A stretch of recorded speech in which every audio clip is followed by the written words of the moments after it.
ప్రతి జీవికి 6 విషయాలు జన్మకు ముందే నిర్ణయించబడతాయి. భూమి మీద జన్మించే ప్రతి మనిషి తలరాత అనేది అతడు పూర్వ జన్మలో చేసిన కర్మలను అనుసరించి ముందే లెక్కించబడి ఉంటుంది.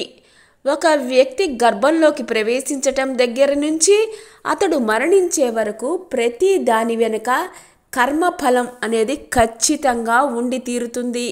గత జన్మలో చేసిన పాపం పుణ్యాల ఫలాన్ని ఇదే జన్మలో అనుభవించగా మిగిలిన కర్మ ఫలాన్ని ఆ జీవుడు మరో జన్మలో అనుభవించాల్సి ఉంటుంది. అది పాపమైనా కావచ్చు, పుణ్యమైనా కావచ్చు. ఈ కర్మఫలం ఆధారంగానే విధిరాత అనేది రాయబడి ఉంటుంది. మనిషి జన్మించక ముందే ఈ 6 విషయాలు ముందే నిర్ణయించబడతాయి. వీటిని భూమి మీదకు వచ్చాక మార్చుకోవడం అనేది కుదరని పని. ఈ 6 1 పుట్టుక, 2 జ్ఞానం, 3 వివాహం, 4 ఐశ్వర్యం, 5 సంతానం, 6 మరణం. 1 పుట్టుక.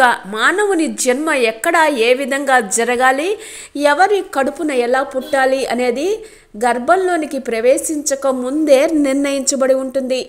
అతడు గత జన్మలో చేసిన పాప పుణ్యాల ఆధారంగా ఈ జన్మలో ఎక్కడ ఎవరికి ఏ ఇంట్లో పుట్టాలి అనేది విధాత నిర్ణయిస్తాడు. దీనిని ఎవరు మార్చలేరు. ధనవంతుల ఇంట్లో వారి పిల్లలు బుద్ధి విహీనంతోనూ అంగవైకల్యంతోనూ పుడుతూ ఉంటారు. ఇంట్లో సకల సౌకర్యాలు ఉన్నా ఏది వారు అనుభవించలేరు. వారు గత జన్మలో చేసిన పాపపు కర్మల ఫలితంగా వారు ఈ జన్మలో ఇలా జన్మించాల్సి ఉంటుంది. ఏ కర్మఫలం అంటే దీనిని ఎవరు మార్చలేరు. 2 జ్ఞానం. ఎంత బుద్ధిమంతుడు జ్ఞానంతో ఉండాలి అనేది ముందుగానే లిఖింపబడి ఉంటుంది. ఒక గురువు తన శిష్యులకు అందరికీ ఒకే విధంగానే జ్ఞానాన్ని పంచుతాడు. వారిలో ఒకరు మంచిగా చదువుకొని పెద్ద ఉద్యోగాన్ని సంపాదిస్తే మరొకరు మాత్రం మందమతిగానే ఉంటూ చెడు సావాసాలకు అలవాటు పడతారు. అందరి చేత చీదరించబడుతూ ఉంటారు. ఒక వ్యక్తిత్వం జ్ఞానం అనేది అతడు గత జన్మలో చేసిన కర్మల ఆధారంగానే నిర్ణయించబడి ఉంటుంది. 3 వివాహం.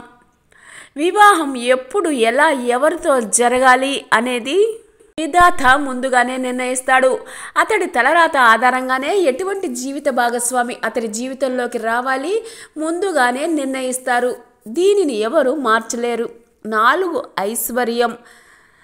అతని వద్ద ఎంత ధనం ఉండాలి, ఆ వ్యక్తి ధనవంతుడిగా ఉండాలా లేక పేదవాడిగా ఉండాలా, అతడు పూర్వజన్మలో చేసిన కర్మల ఆధారంగానే నిర్ణయించబడి ఉంటుంది. కొంతమందికి ఎంత కష్టపడినా ఎన్ని వ్యాపారాలు చేసినా కలిసి రాదు. కొంతమంది పుట్టుకతోనే ఐశ్వర్యవంతులుగా ఉంటారు. ఏ పని చేసినా బాగా కలిసి వస్తూ ఉంటుంది. ఇదంతా కర్మఫలం అనుసరించే జరుగుతూ ఉంటుంది.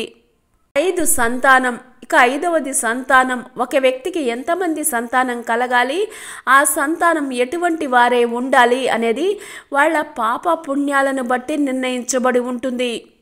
6 మరణం.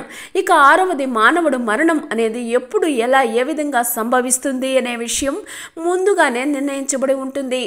అతడు రోగాల బారిన పడి బాధపడుతూ మరణించాలా లేక హాయిగా సహజ మరణాన్ని పొందాలా లేక ప్రమాదం బారిన పడి మృత్యువుడిలోకి రావాలా అనేది ఆ వ్యక్తి గత జన్మలో చేసిన కర్మలను బట్టి నిర్ణయించబడి ఉంటుంది.